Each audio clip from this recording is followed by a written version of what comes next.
Welcome to square talks. ఈరోజు మన స్టూడియోలో సీనియర్ జర్నలిస్టు, విశ్లేషకులు భరద్వాజ గారు ఉన్నారు. ఆయనతో ప్రస్తుత ప్రస్తుతం రాష్ట్రంలో, దేశంలో జరుగుతున్న శాంతి చర్చల అనే చర్చ మీద మాట్లాడదాం. నమస్తే అండి. నమస్తే. ఈరోజు భారతదేశంలో మావోయిస్టులకు కేంద్ర ప్రభుత్వానికి మధ్య శాంతి చర్చలు జరగాలని, సీజ్ ఫైర్ జరగాలని ఒక పెద్ద ఎత్తున ప్రచారం జరుగుతుంది. ముఖ్యంగా తెలుగు రాష్ట్రాల్లో ప్రచారం జరుగుతుంది. ఈ నేపథ్యంలోనే ఈరోజు కర్రెగుట్టలు అని తెలంగాణ ఛత్తీస్గఢ్ బార్డర్లో కర్రెగుట్టల మీద పెద్ద ఎత్తున పోలీసులు హెలికాప్టర్ల ద్వారా దాడులు చేస్తున్నారు అనే వార్తలు వినిపిస్తున్నాయి. ఈ నేపథ్యంలో అసలు శాంతి చర్చలు ఎందుకు, అవసరమా, అవసరమైతే ఏ విధంగా జరగాలనుకుంటారు, జరుగుతాయా, అసలు ప్రభుత్వం జరపడానికి ఒప్పుకుంటుందా? అంటే విచిత్రం ఏమిటంటే ఇక్కడ రాజ్యాంగం ప్రకారం ఆయుధం పట్టుకోకూడదు, అంటే ఎవరూ కూడా ఆయుధాలు పట్టుకోకూడదు అనేది ప్రభుత్వ విధానం కావాలి. ఇది రాజ్యాంగం ప్రకారం ఎవరూ కూడా ఆయుధాలు పట్టుకోవద్దు, ఆయుధాలు పట్టుకునేటువంటి పరిస్థితి మేము కల్పించం, ఏదైనా చర్చల ద్వారా పరిష్కరించుకుందాం అనేది ప్రభుత్వ వాదన కావాలి. ఎప్పుడైనా సరే ఎవరైనా హింసాత్మకంగా ప్రవర్తిస్తుంటే మీరు హింసా మార్గంలో వెళ్ళొద్దు, దయచేసి జనజీవన స్రవంతిలోకి రండి అని పిలిచేవారు గతంలో.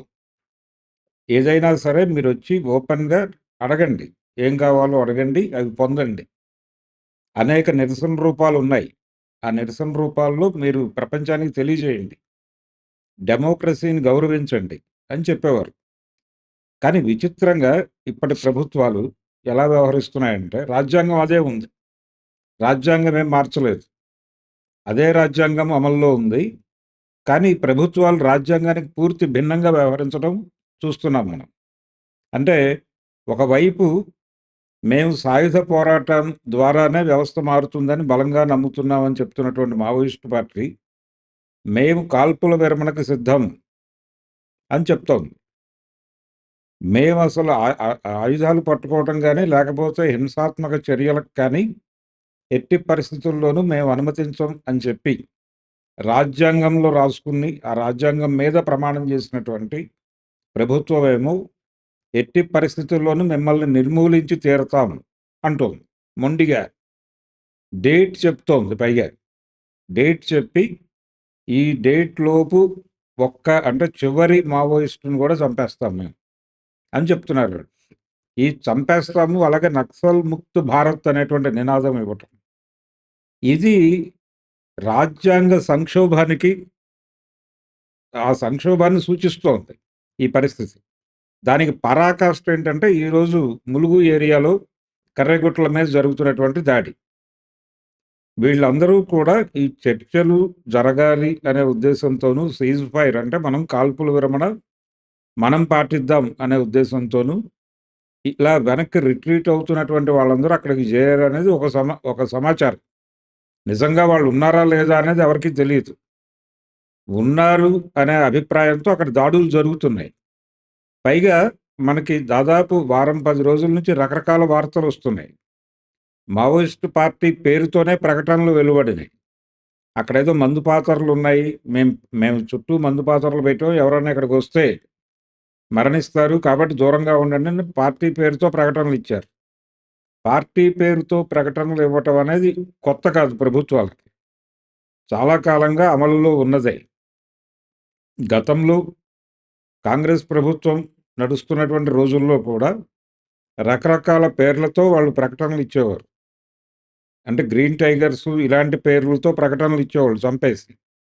కొన్ని సందర్భాల్లో వాళ్లే పార్టీ పేరుతో ప్రకటనలు ఇచ్చి జిల్లా బంధులోకి పిలిపించిన సందర్భాలు కూడా నాకు తెలుసు. కాబట్టి ఈ కన్ఫ్యూజన్ క్రియేట్ చేయటం అనేది వాళ్ళు మొదటి నుంచి ఒక కళగా అభ్యసించారు. అందులో భాగంగానే మావోయిస్టు పార్టీ పేరుతో ప్రకటన ఇచ్చారు. అలాగే దాన్ని కౌంటర్ చేస్తూ కూడా వాళ్లే ఒక ప్రకటన ఇచ్చారు. మా గుట్టల్లోకి మేము వెళ్ళటానికి మీరు మందు పాత్రలు పెట్టడం ఏమిటి అని చెప్పి ఆదివాసీ సంఘాల పేరుతో కూడా వీళ్ళే ప్రకటనలు ఇచ్చేసి కన్ఫ్యూజన్ క్రియేట్ చేసి, ఈ కన్ఫ్యూజన్లో భాగంగా వీళ్ళు అక్కడికి వెళ్ళి దాడి చేయటం అనేది మొదలుపెట్టేశారు.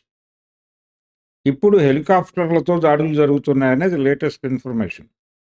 దీన్ని ఎలా అడ్డుకోవాలి అనేది ఇప్పుడు అంటే పౌర సమాజం ముందున్నటువంటి ప్రశ్న. ఇదేదో మావోయిస్టుల్ని కాపాడుకోవడం కోసం జరుగుతున్నటువంటి వ్యవహారంగా మాత్రం కనిపించకూడదు. నా ఉద్దేశంలో అది కాదు అసలు విషయం. రాజ్యాంగం మీరు అమలు చేస్తారా? చేయరా? లేకపోతే అసలు ఈ రాజ్యాంగం మీద మాకు నమ్మకం లేదని చెప్పండి. ఆల్రెడీ ఈ దొంగల రాజ్యాంగం రచనే ఓ కుట్ర అని చాటండి అన్నాడు చరబండరాజు. అని అది మా మార్గం అని చెప్పారు వాళ్ళు. మేము వాళ్ళ మార్గాన్ని అనుసరిస్తున్నామని చెప్పండి. లేదు మేము హింస ద్వారానే వ్యవహరించదలుచుకున్నాం. రాజ్యాంగంలో చెప్పినటువంటి ఏ విలువని మేము పాటించదలుచుకోలేదు అని మీరు ఈ రాజ్యాంగాన్ని పూర్తిగా పక్కన పడేసి మీ రాజ్యాంగాన్ని మీరు ప్రకటించండి. ప్రకటిస్తే దాంతో ఎలా వ్యవహరించాలో పౌర సమాజం నిర్ణయించుకుంటుంది. ఇప్పుడు పౌర సమాజం ముందుకు తీసుకెళ్లవలసిన విషయం ఏంటంటే, మావోయిస్టుల మీద జరుగుతున్నటువంటి దాడిగా మాత్రమే కాదు ఇది. ఇది రాజ్యాంగం మీద జరుగుతున్నటువంటి దాడిగా జనంలోకి తీసుకెళ్లాల్సిన అవసరం ఉంది. అన్ని సమూహాలని కదిలించాల్సిన అవసరం ఉంది. ఇప్పుడు చాలామంది ఏమంటున్నారంటే అక్కడికి వెళ్ళి వాళ్ళతోనూ వీళ్ళతోనూ కలిసి మాట్లాడతాము, లేకపోతే మమ్మల్ని దాటి వెళ్ళండి అని చెప్పి అక్కడ నిలబడతామని చెప్తున్నారు. కానీ ఇవి కాదు. ముందు దీన్ని పబ్లిక్లో ఎక్స్పోజ్ చేయాలి. భారతదేశంలో రాజ్యాంగం సంక్షోభంలో ఉంది అనే విషయాన్ని నేపథ్యంలో అన్ని శ్రేణుల్లోకి విస్తృతంగా తీసుకెళ్ళగలగాలి. తీసుకువెళ్ళి అందరితోనూ మాట్లాడించాలి. ఆ మాట్లాడించటం చేస్తే అంటే ప్రభుత్వాన్ని ఒకటే నిలదీయాలి. ఒకవైపు వాళ్ళు హింస ద్వారానే ఈ ఈ వ్యవస్థని మార్చాలి అనుకుంటున్నాము అని సాయుధ పోరాటం మార్గమే మా మార్గం అని చెప్పి అడవుల్లోకి వెళ్ళారు. వాళ్ళు మేము కాల్పుల విరమణ ప్రకటిస్తామని చెప్తున్నప్పుడు మీరు దాన్ని వ్యతిరేకించి వ్యవహరించడం ఏమిటి? పైగా ఆఫర్ చేస్తున్నాడు ఆయన. ఏం ఆఫర్ చేస్తున్నాడు? మీరు సరెండర్ అయితే మీ మీద ఉన్నటువంటి వెలలు ఇచ్చేస్తాం. అలాగే మీ ప్రాంతంలో మీరు ఏదైనా కోరితే నిర్మాణం జరుపుతాం. అలాగే మీకు ఇన్ని నెలల పాటు మీ ఇంటికి సరుకులు పంపిస్తాం, బియ్యం ఇవన్నీ ఇస్తాం. ఇవన్నీ ప్రకటిస్తున్నాడు. అంటే వాళ్ళ ఇంటెన్షన్ ఏంటి? చర్చలకు వస్తే మావోయిస్టు పార్టీ ఉనికి ఉంటుంది. ఆ ఉనికి ఉండొద్దు అనేది ఇప్పుడు ప్రభుత్వ విధానంగా మనం అర్థం చేసుకోవాలి. మావోయిస్టు పార్టీ ఉనికి ఉండకూడదు అనే ఉద్దేశంతోనే నిర్మూలన అనే మాట్లాడుతున్నారు వాళ్ళు. నిర్మూలన అనే మాట చాలా స్పష్టంగా మాట్లాడాడు ఆయన హోంమంత్రి. నక్సల్ ముక్త్ భారత్ అనటంలోనే ఆ ఉద్దేశం ఉంది. అందుకని ఎట్టి పరిస్థితుల్లోనూ వాళ్ళు ఈ కాల్పుల విరమణ అనేటువంటి అభిప్రాయాన్ని కానీ, చర్చలు అనేటువంటి అభిప్రాయాన్ని కానీ ఏ మేరకు అంగీకరించే పరిస్థితుల్లో లేరు. రాజ్యాంగ ఉల్లంఘన గురించి మమ్మల్ని ఎవరూ ప్రశ్నించరు అనేటువంటి ఒక మొరటు దుర్మార్గమైనటువంటి వ్యవహారం నడుపుతున్నారు వాళ్ళు. అది తప్పు. ప్రజా చైతన్యం ఇంకా మరణించలేదు, అంటే ప్రజా చైతన్యం పూర్తిగా అడుగంటలేదు అనేది అర్థం చేయించాలి వాళ్ళకి. అర్థం చేయించటం అనేది ఇప్పుడు ఎవరైతే దీన్ని ఖండిస్తున్నారో, ఎవరైతే దీన్ని అడ్డుకోవాలనుకుంటున్నారో వీళ్ళందరూ తక్షణం ప్రజా సమూహాలతో చర్చ మొదలుపెట్టాలి. వివిధ సెక్షన్ల జనంతో చర్చలు మొదలుపెట్టి ఈ జరుగుతున్నటువంటి రాజ్యాంగ సంక్షోభం గురించి వాళ్ళతో మాట్లాడించాలి. ప్రభుత్వం మీద వివిధ సెక్షన్స్తో ఒత్తిడి తీసుకురావాలి. అది టీచర్ ఫ్యాకల్టీ కావచ్చు, అలాగే ఎంప్లాయీస్ కావచ్చు, కూలీలు కావచ్చు. ఎవరి సమాజంలో మనిషి ఎన్ని డివిజన్లలో ఉన్నాడో అన్ని డివిజన్ల ప్రజలకి రాజ్యాంగం సంక్షోభంలో ఉంది, దీన్ని మనం కాపాడుకోవాలా వదిలేద్దామా అనే విషయాన్ని ఈ నేపథ్యంలో తీసుకెళ్ళి వాళ్ళతో మాట్లాడించాలి. ఇప్పుడు డైలాగ్ విత్ గవర్నమెంట్ అనేది ఒక ప్రోగ్రాం మొదలైంది, చర్చ అని. ఈ చర్చ ప్రభుత్వంతో జరుపుతామా లేదా అనేది వేరే గొడవ. అది ప్రతిపాదన మాత్రమే, వాళ్ళు అంగీకరిస్తే చర్చలు. కానీ ముందు సమూహాలతో చర్చల్లోకి వెళ్ళాలి. వివిధ సమూహాల్లోకి చర్చ తీసుకువెళ్ళాలి. అది తక్షణ కార్యక్రమం కావాలి. అప్పుడు మాత్రమే ఏదైనా దీనికి ఒక పరిష్కార మార్గం దొరుకుతుంది. ఇప్పుడు ప్రజల నుంచి ఈ విధమైన డిమాండ్ రావాలి, రాజ్యాంగాన్ని రక్షించుకోవాలని మాట్లాడుతున్నారు. ఉమ్, భారతదేశంలో దాదాపు 70 ఏళ్ళు పరిపాలించిన కాంగ్రెస్ పార్టీ నాయకులనే రాజ్యాంగాన్ని రక్షించాలనే మాట అన్నందుకు రాహుల్ గాంధీ అర్బన్ నక్సలైట్ అని అయ్యాడు. అర్బన్ నక్సలైట్ చట్టం మీరే ఇందాకన్నారు, అర్బన్ నక్సలైట్ చట్టం చేయబోతుంది మహారాష్ట్ర బీజేపీ ప్రభుత్వం. అవును. దానికి వ్యతిరేకంగా కాంగ్రెసే ర్యాలీ తీయాల్సిన పరిస్థితి వస్తుంది. కాంగ్రెస్ నాయకులందరూ అర్బన్ నక్సలైట్ అని మాట్లాడుతున్నారు. అంటే వాళ్ళకు వ్యతిరేకంగా చిన్న గొంతెత్తిన అర్బన్ నక్సలైట్లు అంటున్నప్పుడు అవును. భారతదేశంలో ఇంకా గొంతెత్తే పరిస్థితి ఉంటుందా? మామూలు ప్రజలు రాజ్యాంగం సంక్షోభంలో పడిందని మాట్లాడే పరిస్థితి ఉంటుందా? అంటే అణచివేత పెరిగే కొద్దీ ప్రజలలో ఐక్యత పెరగాలి. ఆ ఐక్యత పెంపొందింప చేయటానికి ఎవరో ఒకళ్ళు నడుం కట్టుకొని పనిచేయాలి. ఆ బాధ్యత తీసుకోవాలి. అంటే ప్రజలని కంపార్ట్మెంటులుగా చీట్ చేశారు. వాళ్ళ కాన్ఫిడెన్స్ ఏమిటి? వీళ్ళెవరూ కలవరు. వాళ్ళల్లో రకరకాల భావజాలాలు మనం నింపాము. వాటిని ఎవరూ తుడిపేయలేరు అనేటువంటి ఒక కాన్ఫిడెన్స్తో వ్యవహరిస్తున్నారు వాళ్ళు. ఆ కాన్ఫిడెన్స్ని దెబ్బ కొట్టగలగాలి.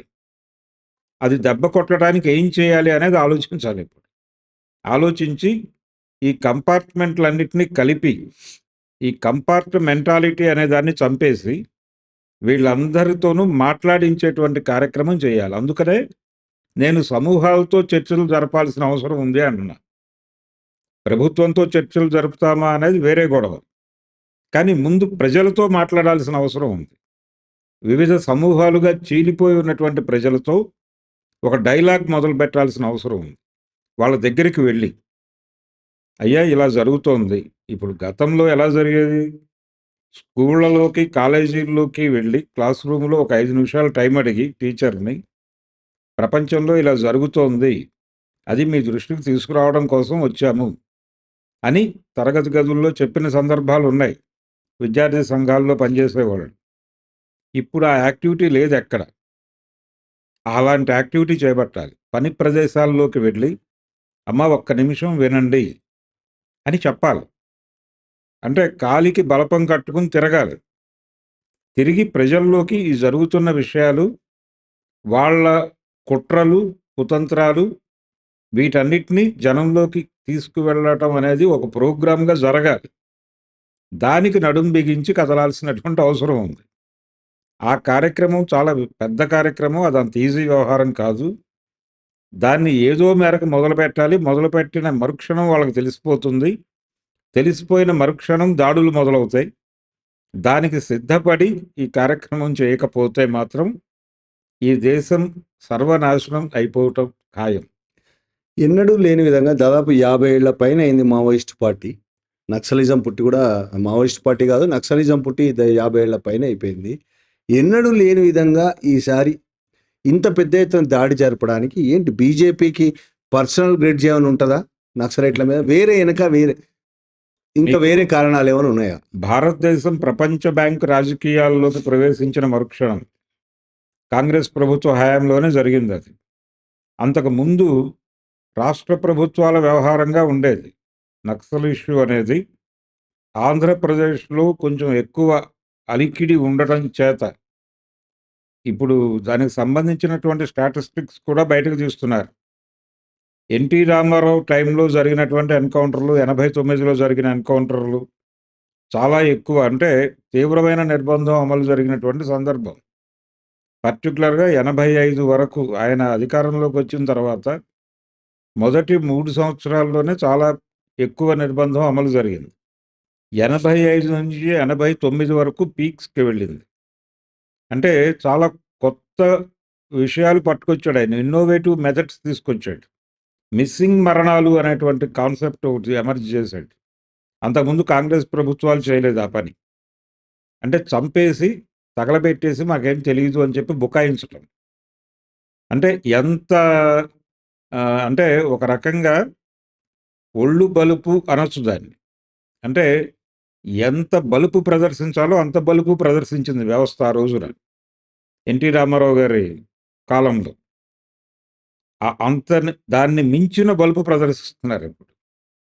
అంటే నిస్సిగ్గుగా అసలు మనం ఏ రాజ్యాంగం మీద ప్రమాణం చేశామో అవన్నీ పట్టించుకోవట్లేదు వాళ్ళు. ఈ కంపారిజన్ అనేది ఆ రోజుల్లో స్టేట్ గవర్నమెంట్ల మధ్య ఉండేది. సెంట్రల్ గవర్నమెంట్ ప్రధానమంత్రి వ్యవహారంగా నక్సల్ ఇష్యూ మారటం అనేది భారతదేశం ప్రపంచ బ్యాంక్ రాజకీయాల్లోకి ఎంటర్ అయిన తర్వాత మొదలైంది.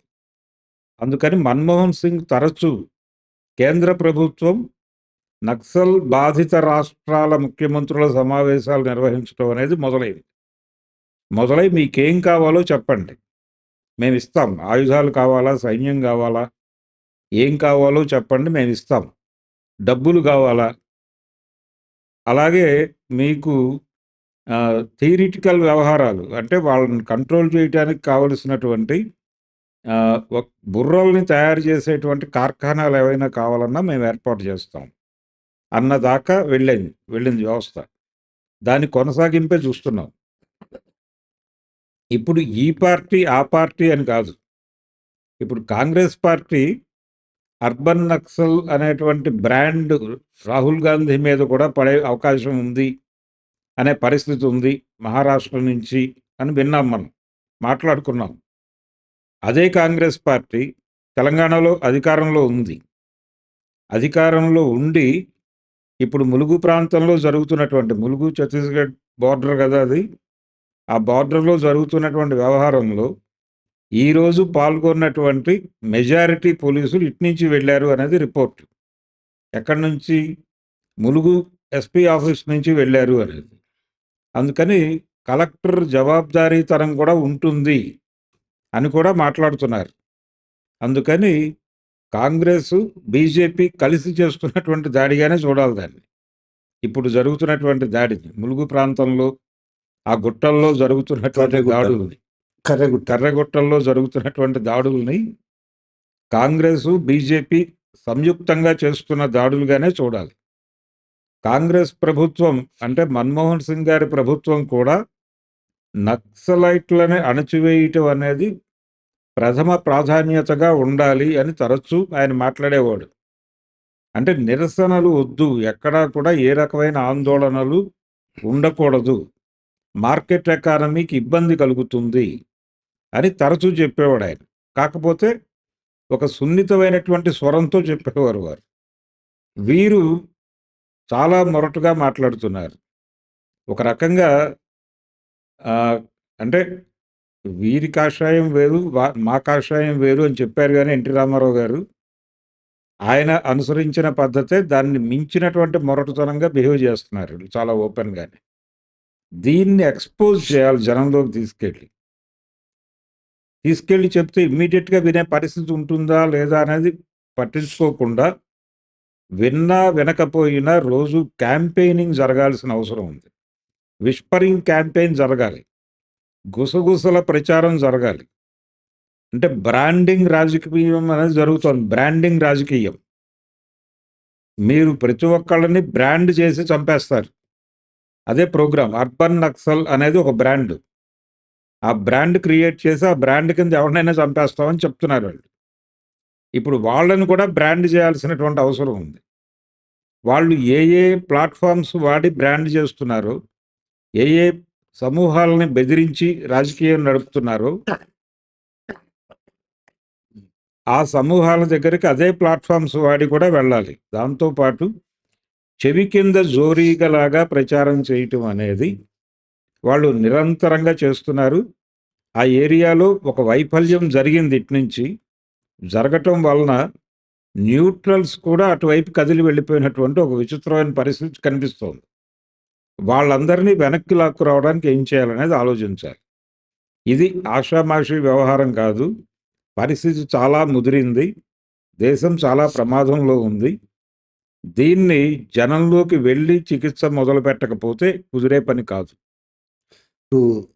ఈ శాంతి చర్చలకు సంబంధించి మావోయిస్ట్ పార్టీ కేంద్ర కమిటీ అధికార ప్రతినిధి అభయ్ ఒక స్టేట్మెంట్ ఇచ్చారు. అందులో ఛత్తీస్గఢ్లోని ఖనిజ సంపదను కార్పొరేట్ కంపెనీలకు అప్పజెప్పడం కోసమే ఈ దాడి జరుగుతున్నది, అందులో భాగంగానే ఆదివాసుల నిర్మూలన జరుగుతుందని చెప్తూనే 5వ షెడ్యూలు అసలు అమలు పరచడం లేదు. గ్రామ తీర్మానం లేకుండానే రాజ్యాంగంలో రాసుకున్నాం, అది గ్రామ తీర్మానం లేకుండానే భూములు అన్యాక్రాంతం ప్రభుత్వం ఇచ్చేస్తున్నది డైరెక్ట్గా. దానిలో భాగంగానే మా మీద ఆదివాసుల మీద దాడులు జరుగుతుంది. ఇది ఎంతవరకు నిజం? అంటే రిజర్వ్ ఫారెస్ట్ యాక్ట్ అనేది వచ్చిన తర్వాత ఆదివాసీలకి అడవుల్లో హక్కులు హరించుకుపోవటం అనేది ప్రారంభమైంది. దానికి వ్యతిరేకంగా జరిగిన ఉద్యమాలే అల్లూరి సీతారామరాజు చేసింది కూడా రిజర్వ్ ఫారెస్ట్ యాక్ట్కి వ్యతిరేకంగా చేసిన ఉద్యమమే.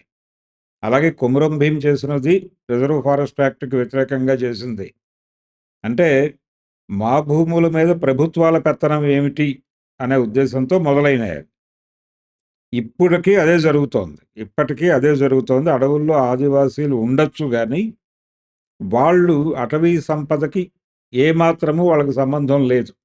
ఆ సంపద వారిది కాదు, అది ప్రభుత్వానిది. రిజర్వ్ ఫారెస్ట్ యాక్ట్ అదే చెప్తూ వస్తోంది. కాబట్టి వాళ్ళు జీవనోపాధికి అక్కడ స్మగ్లర్ల దగ్గర పనిచేస్తూ ఉంటారు. పని చేస్తూ ఉంటే వాళ్ళు ఏదో డబ్బులు ఇస్తూ ఉంటారు, బతుకుతూ ఉంటారు వీళ్ళు. స్మగ్లర్ల మీద దాడి చేయాలనుకుంటే గూడాల మీద దాడులు జరుగుతాయి. వీళ్ళలో చాలామందిని తీసుకెళ్ళి చంపేస్తారు. అందుకని ఎక్కడైనా ఒక యాక్టివిటీ జరుగుతుంటే చాలా గూడాలు నిర్వాసితంగా మారిపోతాయి. దాక్కుంటారు అడవుల్లోకి వెళ్ళి, పారిపోయి. ఇటువంటి పరిస్థితి చాలా అటవీ ప్రాంతాల్లో, పర్టికులర్గా స్మగ్లింగ్ యాక్టివిటీస్ జరిగే శేషాచలం అడవులు లాంటి చోట చాలా ఓపెన్గా కనిపిస్తుంది. అందుకని ఆదివాసీలు అక్కడ ఉండటానికి మాత్రమే హక్కు ఉంది తప్ప వాళ్ళకి ఏ రకమైన హక్కులు లేవు. ఇంకా అదంతా ప్రభుత్వ భూమిగానే ఉంటుంది. ప్రభుత్వాలు ఏవైనా చేసుకోవచ్చు అక్కడ, వీళ్లతో సంబంధం లేదు. బాక్సైట్ తవ్వకాలు జరపాలి అనుకుంటే ఆదివాసీలు మొదట చెప్పిన అభ్యంతరం ఏమిటి? విశాఖ ఏజెన్సీలు, అయ్యా ఆ గుట్టల మీద మేము బతుకుతున్నాము, ఆ గుట్టల్లో బాక్సైడ్ ఉండటం వలన అది క్యాచ్మెంట్ ఏరియాగా పనిచేసి వర్షపు నీరు నిలువుండి అక్కడి నుంచి ఒక నది పారుతోంది, గోస్తని నది అంటారు దాన్ని. ఆ గోస్తని నది మీద మేము ఆధారపడి పంటలు పండించుకుంటున్నాం. మీరు ఈ గుట్టలు తవ్వేస్తే ఆ నది అంతర్ధానం అవుతుంది, విశాఖ నగరానికి కూడా నీళ్లు వెళ్తున్నాయి ఇక్కడి నుంచే, కాబట్టి వీటిని వదిలిపెట్టేయండి అని అడిగారు వాళ్ళు. అటువంటిది ఏం అక్కర్లేదు, మేము చూసుకుంటాం, ముందు మీరు ఇక్కడి నుంచి ఖాళీ చేయండి అని చెప్పారు. ఇది అభివృద్ధి అనే పేరుతో చేస్తుంది ఏ ప్రభుత్వమైనా. ఈ అభివృద్ధి అనే పేరుతో ఒక ప్రాజెక్టు కడితే, అటవీ ప్రాంతాల్లో ప్రాజెక్టు కడితే అక్కడ ఉన్నటువంటి ఆదివాసీలు నిర్వాసితులు అవుతారు. ఏ మాత్రము వాళ్ళ కాంపన్సేషన్లు ఇస్తారు కానీ అది దశల వారీగా ఇస్తారు. వాళ్ళు ముందు ఊళ్ళు వేకేట్ చేసి వెళ్ళిపోతారు. ఆ ఇచ్చిన డబ్బులు ఏమైపోతున్నాయో వాళ్ళకి అర్థం కాదు. వాళ్ళకి ఎక్కడా రీహాబిలిటేషన్ ప్రాపర్గా జరగదు. కొంతమందికి దొరుకుతుంది, కొంతమందికి దొరకదు. వాళ్ళందరూ ఆ దగ్గరలో ఉన్న నగరాలకు వెళ్ళి ముష్టి వాళ్ళుగా మారిపోతారు. హైదరాబాదులో నిర్వాసితులను ఎవరినైనా సరే, నిర్వాసిత శిబిరాల్లో పడుకుంటున్న వాళ్ళని, వీధుల్లో పడుకుంటున్న వాళ్ళని ఎవరినైనా సరే కదిలించి అడగండి, ఏదో ప్రాజెక్టు కింద నిర్వాసితులైనటువంటి ఆదివాసీలే కనిపిస్తారు ఎక్కువ. ఇలా అడుక్కునే వాళ్ళుగా మార్చేసి వాళ్ళని రోడ్ల మీద గెంటేయటం ప్రోగ్రాం. వాళ్ళని అడవుల్లో నుంచి బయటకు తీసుకొచ్చి వీధుల్లో ముష్టెత్తుకు బతకండి అన్న పద్ధతిలో వదిలేస్తారు. వాళ్ళ రక్షణ కోసం అక్కడ ఉన్నటువంటి మావోయిస్టు పార్టీని నిర్మూలించాలి. నిర్మూలనే వాళ్ళ ఉనికిని కూడా అంగీకరించడం లేదు. ఉనికి కూడా కుదరదు, మీరు సరెండర్ అయిపోయి టోటల్గా షట్ డౌన్ అయిపోండి అని చెప్తున్నాడు ఆయన. ఆయన ప్రకటన వెనకాల ఉద్దేశం అదే. మీరు షట్ డౌన్ చేసేయండి, మూమెంట్ లేదు, ఏమీ లేదు, మీరు వచ్చేసేయండి, మీరు ఎలా బతకాలో మేము చెప్తాం, అలా బతకండి, మీరు ఎక్కడ ఉద్యమాలు అవి మాట్లాడకండి అని చెప్తున్నారు ఓపెన్గా. ఈ పరిస్థితుల్లో ఇంత నిర్బంధం అనేది గతంలో ఎన్నడూ లేని స్థాయిలో నడుస్తోంది. ఇప్పుడు వాళ్ళు డెమోక్రటిక్గా వ్యవహరించాలని కూడా అనుకోవటం, నాటకం కూడా లేదు ఇప్పుడు. నాటకం అనేది ఆ దశ దాటిపోయింది ప్రభుత్వం. ఆ దశ దాటినందువలనే వాళ్ళు నిర్మూలన, ఆఖరి మావోయిస్టుని చంపేదాకా ఇది ఆగదు అని చెప్తున్నారు ఓపెన్గా. చివరి మావోయిస్టుని చంపి కానీ మేము వెనక్కి రామంటున్నారు. అంటే మావోయిస్టు పార్టీ ఉండడం వల్లనే ఆదివాసులు పోరాడుతున్నారు అనేది కూడా అంత నిజం కాకపోవచ్చు కదా. ఆదివాసుల పోరాటం కొన్ని వందల ఏళ్లుగా అనేక కొమరం భీం కావచ్చు, అల్లూరి సీతారామరాజు కావచ్చు, రాంజీ గోండు కావచ్చు, ఇలా బీర్సా ముండా అనేక పోరాటాలు ఉన్నాయి. మావోయిస్ట్ లేకపోతే వాళ్ళు పోరాటం ఆపుతారు. లేదు లేదు, మావోయిస్టులు ఎందుకు టార్గెట్ అవుతున్నారు అంటే అడవుల నుంచి ఆదివాసీలని బేదఖలు చేయాలనుకున్నప్పుడు వాళ్ళకి ఆదివాసీలతో పాటు అక్కడే ఉంటూ వాళ్ళతో నడుస్తూ వాళ్ళని చైతన్యపరుస్తున్నటువంటి వీళ్ళు తలకాయ నొప్పిగా మారారు. అందుకని వీళ్ళ నిర్మూలన కూడా అడవులు ఖాళీ చేయాలి.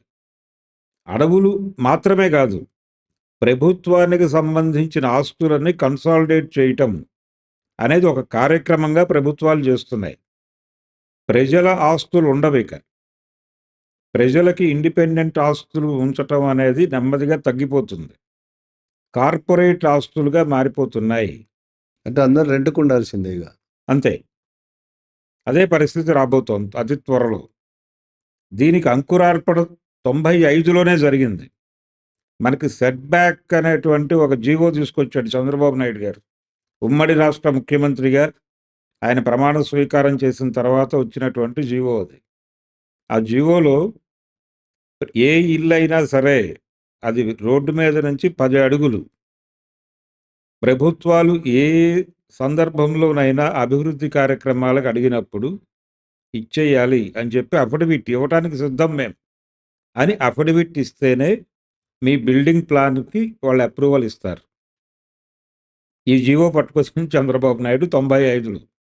మనది వరల్డ్ బ్యాంక్ రాజకీయాల్లోకి ఎంటర్ అయింది కూడా అప్పుడే భారతదేశం.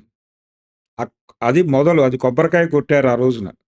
ప్రజల ఆస్తులు కాదు, అభివృద్ధి కోసం అవసరమైతే వినియోగించుకునే హక్కు ప్రభుత్వానికి ఉంది అని చెప్పారు. అది పరిస్థితి. ఇప్పుడు ఎవరినైనా ఎక్కడి నుంచైనా ఏ క్షణంలోనైనా అభివృద్ధి పేరుతో తరిమేయగలరు. తరిమేయటానికి వాళ్ళు సిద్ధంగా ఉన్నారు. అభివృద్ధి అని చెప్తారు. ఎవరి అభివృద్ధి అనేది అనే దాంతో సంబంధం. దేశాభివృద్ధికి నువ్వు అడ్డంగా ఉన్నావు. అంత పెద్ద ప్రాజెక్ట్ వస్తుంటే నువ్వు నీ గుడిసె గురించి ఆలోచిస్తావేంటి? ఇప్పుడు ఈ మధ్య ఫార్మా క్లస్టర్లు వచ్చినాయి, వాటిని వ్యతిరేకించారు తెలంగాణలోనే. పర్టికులర్గా నల్గొండ జిల్లాలో తీవ్రమైన నిరసన వ్యక్తమైంది. లగచర్ల కూడా నగర్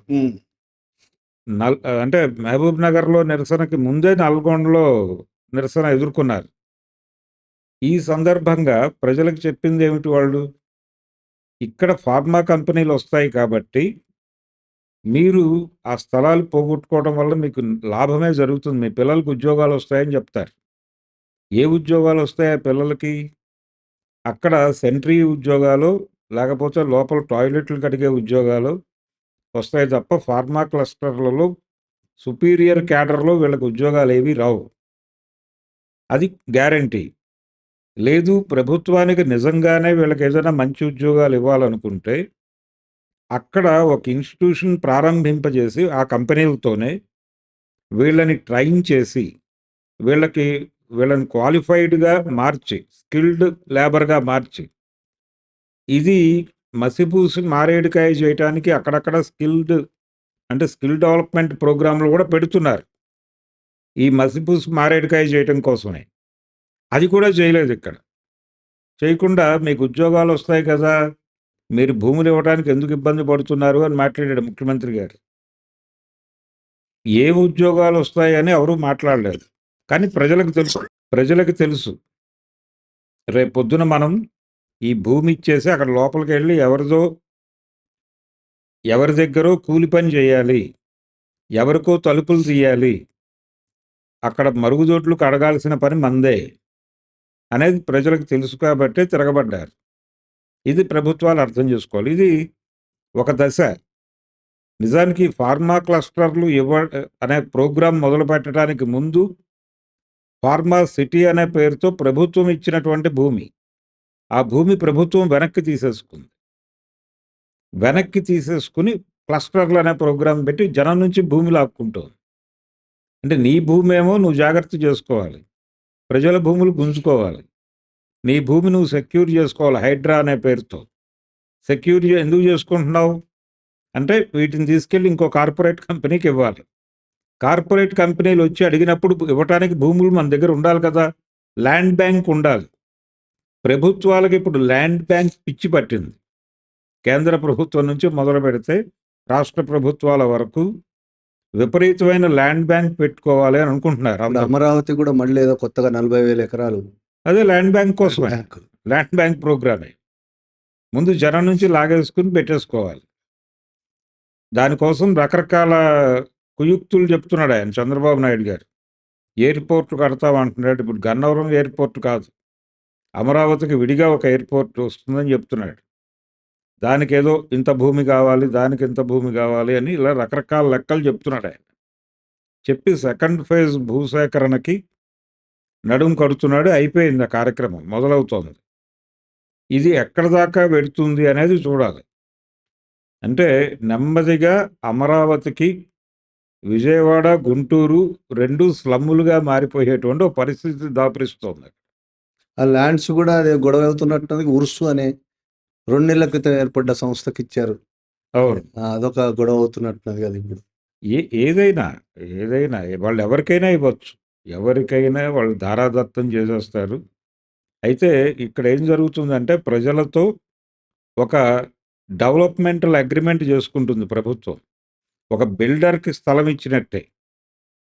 ఆ స్థలంలో జరిపినటువంటి నిర్మాణంలో మేము 20 అపార్ట్మెంట్లు కడితే దానిలో 6 అపార్ట్మెంట్లో 5 అపార్ట్మెంట్లో మీకు ఇస్తామనేది ఒక అగ్రిమెంట్ రాసుకుంటారు. అలాంటి డెవలప్మెంటల్ అగ్రిమెంట్లే రాస్తున్నారు వీళ్ళకి. రాసి ఆ వచ్చినటువంటి ఫలితంలో అక్కడ జరిగినటువంటి అభివృద్ధిలో మీకు ఇంత శాతం దక్కుతుంది అని చెప్తున్నారు.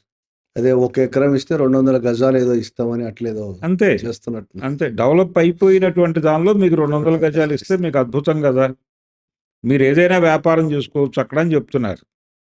అంటే మబ్బుల్లో నీళ్లు చూసి ముంత వలక పోసుకోవటం లాంటి కార్యక్రమం అది. నిజానికి రాజధాని నిర్మాణం అనేది ఇలాగే జరపాల్సిన అవసరమేం లేదు. ప్రభుత్వం వైపు నుంచి మీరు నిర్మాణాలన్నీ జరిపి అక్కడ ఒక యాక్టివిటీ జనరేట్ చేస్తే, ఆ యాక్టివిటీ జనరేట్ చేసిన తర్వాత అక్కడికి వచ్చేటువంటి పాపులేషన్ని అకామిడేట్ చేసేటువంటి బాధ్యత లోకల్ పీపుల్ది అవుతుంది. వాళ్ళు వాళ్ళ స్థలాల్లో వాళ్ళే నిర్మాణాలు జరిపి వీళ్ళకి ఇల్లు అద్దెకిస్తారు. అలాగే వీళ్ళ కోసం వాళ్ళే కొట్లు పెడతారు, వీళ్ళ కోసం వాళ్ళే సినిమా హాళ్ళు పెడతారు, వీళ్ళ కోసం ఏం చేయాలో అవన్నీ ప్రజలు చేస్తారు. అక్కడ లోకల్ పీపుల్ వాళ్ళ జీవనోపాధి పెరుగుతుంది. ప్రభుత్వం అంటే ఇలా జరిగితే అనార్గనైజ్డ్గా జరుగుతుంది అంటున్నారు. మీరు ఆర్గనైజ్ చేసి ఇవ్వండి, వాళ్ళకి ఒక ప్లాన్ ఇవ్వండి. రోడ్లు ఇలా వస్తాయి, ఇక్కడ మీ భూమి ఇక్కడ పోతుంది, మిగిలిన భూమిలో మీరే డెవలప్మెంట్ చేసుకోండి అని చెప్తే అసలు ప్రభుత్వానికి ప్రజలకి ఎంత హాయిగా ఉంటుంది. ఈ రోడ్ల నిర్మాణం జరిగి జనాలు వచ్చి వాళ్ళ కోసం ఇళ్ళు నిర్మించాలనిసిన పరిస్థితి వచ్చే వరకు అక్కడ పంటలు పండేవి కదా. ఇప్పుడు 35,000 ఎకరాలు 15 ఏళ్ల నుంచి బీడు పెట్టి కూర్చున్నారు కదా. ఇంకో 40,000 ఎకరాలు బీడు పెడతానంటున్నాడు ఇప్పుడు ఆయన. జనం పార్టిసిపేషన్తో మీరు నిర్మాణాలు జరపాలి. అంతే తప్ప ప్రజల నుంచి భూములు తీసుకుని డెవలప్మెంటల్ అగ్రిమెంట్ ఇచ్చి బిల్డర్ ఎవరిక్కడ, ఈ బిల్డర్ ఎక్కడి నుంచి డబ్బులు తెచ్చి పెడుతున్నాడు, అవి ప్రజల డబ్బులే, బ్యాంకులోంచి అవి దాన్ని తీర్చాల్సింది మళ్ళీ ప్రజలే. ఎంత దుర్మార్గం ఇది. ప్రజల జీవితాలతో నీ ఇష్టం వచ్చినట్టు ఆడుకుంటావా. ఇప్పుడు మీరు చెప్పినట్టు అమరావతి కావచ్చు, ఇక్కడ ఫార్మా క్లస్టర్లు కావచ్చు, వీటిని ప్రభుత్వం భూములు లాక్కున్నా అడిగేవాళ్ళు లేరు. ఛత్తీస్గఢ్లో మావోయిస్టులు అడ్డుకుంటున్నారు కాబట్టి వాళ్ళ మీద దాడి జరుగుతుంది అనేది మొత్తంగా దీన్ని బట్టి అర్థం. అంతే, అంటే వాళ్ళని అక్కడి నుంచి ఆదివాసీల మీద చెయ్యి వేసి వాళ్ళని గెంటేయాలి. గెంటేసేటప్పుడు తుపాకులు పట్టుకుని వెనకాల నిలబడి ఉన్నారు. అందుకని వాళ్ళని కూడా ఖాళీ చేయించేయాలి, వాళ్ళని నిర్మూలించాలి. అసలు వాళ్ళనేమో నిర్మూలించాలి, వీళ్ళనేమో అక్కడి నుంచి బయట వేసేయాలి, వీళ్ళనేమో సిటీల్లో ముష్టి వాళ్ళుగా మార్చాలి, వాళ్ళని చంపేయాలి. ఇది ప్రోగ్రాం. వాళ్ళు ఒకవైపు ఏమో అమిత్ షా ఛత్తీస్గఢ్కి వెళ్ళి నా సోదరులు అని మాట్లాడుతుంటాడు, నక్సలైట్లు నా సోదరులు అందరు లొంగిపోవాలని మాట్లాడుతుంటాడు. మరోవైపు వచ్చే సంవత్సరం మార్చి కల్లా పూర్తిగా నిర్మూలిస్తా, చివరి వాళ్ళని కూడా చంపేస్తాను. అసలు సాధ్యమా? వాళ్ళు మొత్తం భారత్ మావోయిస్ట్ ముక్త్ భారత్ అని చెప్తున్నాడు. గతంలో కాంగ్రెస్ ముక్త్ భారత్ అనేవాడు, అవును. ఇప్పుడు మావోయిస్ట్ ముక్త్ భారత్ మావోయిస్ట్ ముక్త్ అంటున్నాడు. భారత్, నక్సల్ ముక్త్ భారత్. సాధ్యం అవుతుందంటారా? నిరసనని చంపేయగలమని ప్రతి ప్రభుత్వము అనుకుంటుందండి. అనుకున్న ప్రభుత్వాలు అనేకం ఉన్నాయి చరిత్రలో. అవన్నీ మళ్ళీ ప్రజల నిరసనకే కాలగర్భంలో కలిసిపోయాయి. ఇప్పుడు కూడా అది జరగాలి. అది జరగటానికి సంబంధించినటువంటి ఒక యాక్టివిటీ జరగాలి. వాళ్ళ బలపు ఏంటి? వాళ్ళ బలుపు జనాల్ని మేము కంపార్ట్మెంట్లుగా చీల్చి పాడేశాం. వీళ్ళు ఎట్టి పరిస్థితుల్లోనూ కలవరు. తండ్రి, కొడుకు కూడా కలవనంత కంపార్ట్మెంట్లుగా మార్చి పడేశారు. తండ్రి ఒక కంపార్ట్మెంటు, కొడుకో కంపార్ట్మెంటు, భార్యో కంపార్ట్మెంటు, ఇంట్లోనే అరడజను కంపార్ట్మెంట్లు పెట్టేశారు వాళ్ళు. ఏ కంపార్ట్మెంటు ఇంకో కంపార్ట్మెంట్‌తో కలవదు. ఒక కంపార్ట్మెంట్ క్రైసిస్ వస్తే పక్క కంపార్ట్మెంట్‌తో మాట్లాడదు. అది సహకరిస్తుందని కూడా అనుకోదు. ఆత్మహత్య చేసుకొని చచ్చిపోతుంది. వాసన వచ్చిన తర్వాత ఆ గదిలో నుంచి బాడీ తీసి బయటేస్తున్నారు. ఇది జరుగుతోంది ఇళ్లల్లోనే. ఇదంతా కూడా వారికి ఆనందం కలిగిస్తోంది ప్రభుత్వాలకి. ప్రజలు ఇంతగా చీలిపోయి ఉండటం కన్నా అవకాశం ఏముంటుంది వాళ్ళకి? ఇప్పుడు ప్రజల్ని యునైట్ చేయాలి. ఈ కంపార్ట్మెంట్లు బద్దలు కొట్టాల్సిన బాధ్యత తీసుకోవాలి మూమెంట్. తీసుకుని వీళ్ళందరినీ కలిపి వీళ్ళని ఒక్కటిగా సంఘటితపరచాల్సినటువంటి ఒక బాధ్యత ఉంది. ఆ ప్రోగ్రాం తీసుకోగలిగితే అది ఒక్కటే వాడిని భయపెట్టేది. ప్రజల్ని ఒక్కటిగా నిలబెట్టగలగటమే వాడిని భయపెట్టేటువంటి ఆయుధం.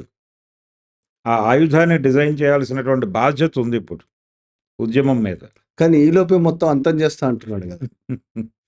ఈ ప్రయత్నం చేస్తారు. ఆ ప్రయత్నానికి ఆల్టర్నేటివ్ ప్రయత్నం కూడా జరగాలి అంతే వేగంగా.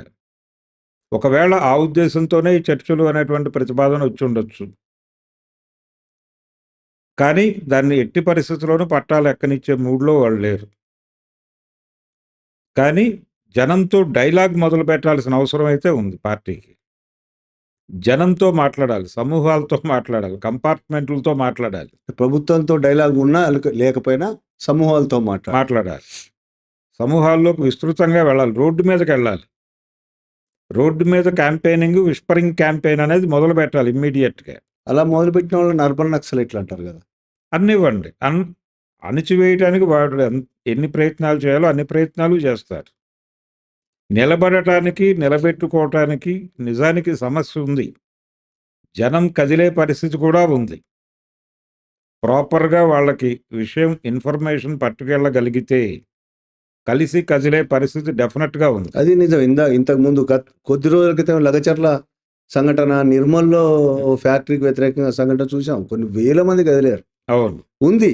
కానీ కదిలించే వాళ్ళు ఎవరు అనేది సమస్య. పిల్లి మెడలో గంట కట్టువాడు ఎవడు అనేదే ఇష్యూ. జనం సఫర్ అవుతున్నారు, అర్థం కావట్లేదు. ఎందుకు ఈ ఆత్మహత్యలు పెరుగుతున్నాయి? ఎందుకు ఇంత నైరాస్యం పెరిగిపోతుంది? ఇలా కాకపోతే ఇంకోలా బతుకుతామనేటువంటి కాన్ఫిడెన్స్ ఎందుకు చచ్చిపోతుంది అనేది అర్థం కాని పరిస్థితుల్లో సమాజం వెళ్ళిపోతుంది.